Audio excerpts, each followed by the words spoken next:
Hey guys, Al here. Today we're going to do idler bearings, idler wheel bearings on this 04 rev chassis MXZ 800. This thing's been parked for a couple of years and starting to seize up there, so I thought I'd put some bearings in this. As you can see, these things they should spin fairly freely, but I mean, you can even hear them. They're gummed up pretty bad, so I got some bearing odor. We'll take the wheels off and put some new ones on, so here we go.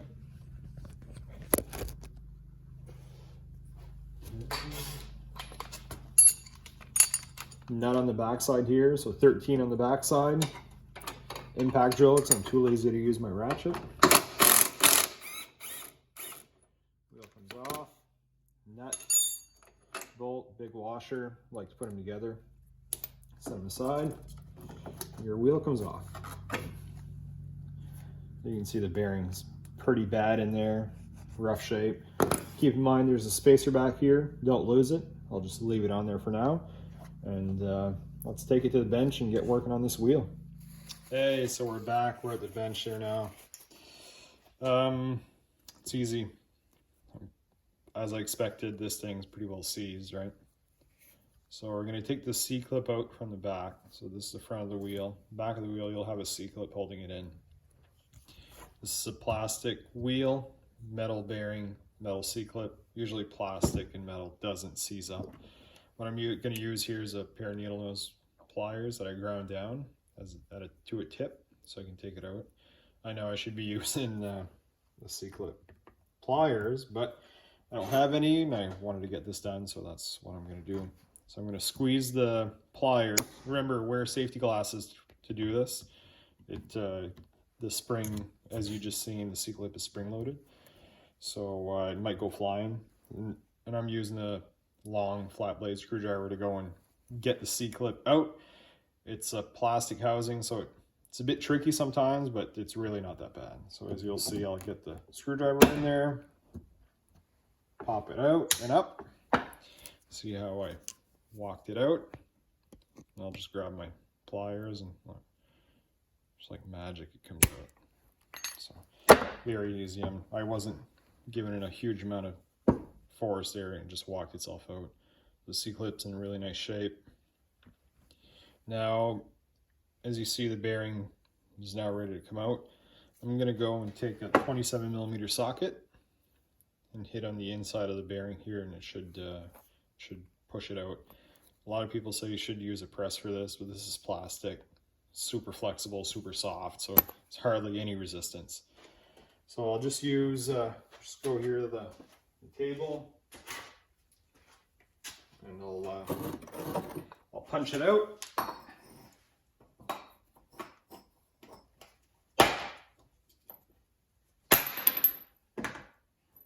So 2 shots and it fell out.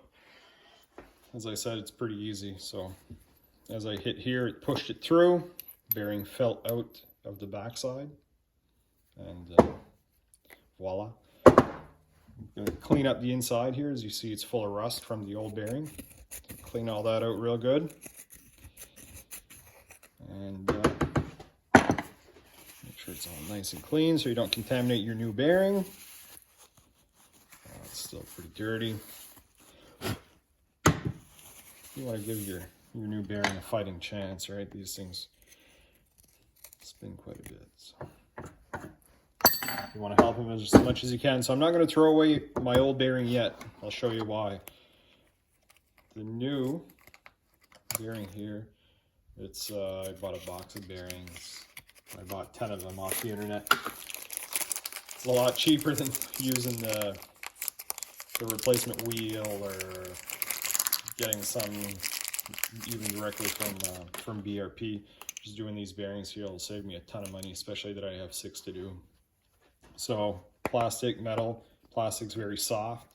These things pretty well not fall in, but as you'll see, it goes in by hand quite easily. You just squeeze the bearing in there, and it'll fall in.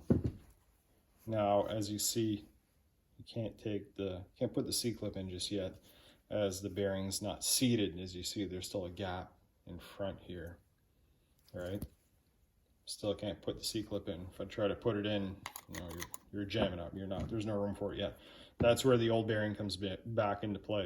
I'm going to use the old bearing to go and push on top of the new one to sit it all the way in. See how it's well seated now? Sit it all the way in. Now I use the old bearing. You might wonder why I use that. It's because if I were to use something to push on the inside race, I could have damaged my new bearing. It would have put the energy, so basically I would have been pushing through here, through the balls, and to the outside race. The outside race is where you want to put the energy to push it in. That way you don't damage your new bearing. It's physics, and proof is in the pudding with stuff like that. It's it'll work. Obviously, if I would have pushed the inside, pushed it in, it would have worked. Guaranteed, it would have been the first one on the machine to fail again, just because you prematurely damaged your bearing. So C-clip going back in. Squeeze the clip. Make sure you get your fingers and stuff over it so it doesn't go flying. As I said, spring loaded. You see the C-clips are well seated all the way around. Brand new bearing. How long did that take? Do that times 6. You got new idler bearings. So let's head back to the machine and put that on. All right, we're back. So I did the other guys while we were talking. So sit this guy in, this guy here again. So brand new bearing, C-clips seated in there properly. Gonna slide on there. Remember, your spacer goes back there. If you don't have it, your wheel's just gonna bind up against the frame there. So wheel, just take the pressure off it. It should slide right on. There you go. So bolt, big bushing, big washer, 13 millimeter nut, self-locking at that. Make sure you have that because the vibrations will vibrate it clean off. So get it started. As I said, battery drill, so I'm too lazy to use a ratchet. 13 millimeter wrench on the backside. Get it squared up. Make sure you're centered in your race. Tighten it up. Don't go too tight because that bolt will break very easily. And look at that. New idler bearing. What did that take you? 10 minutes maybe? Look how smooth that is now. So I got to do the rest of them. These guys have to be have to get tightened up and stuff, and I got to do the other side. But that's it. That's it for the first Al's workshop video. We'll try to get as much stuff done, whether it's car or snowmobile related. We'll get some of this stuff done, and hopefully you'll see you guys next time. Have a good day. Ciao.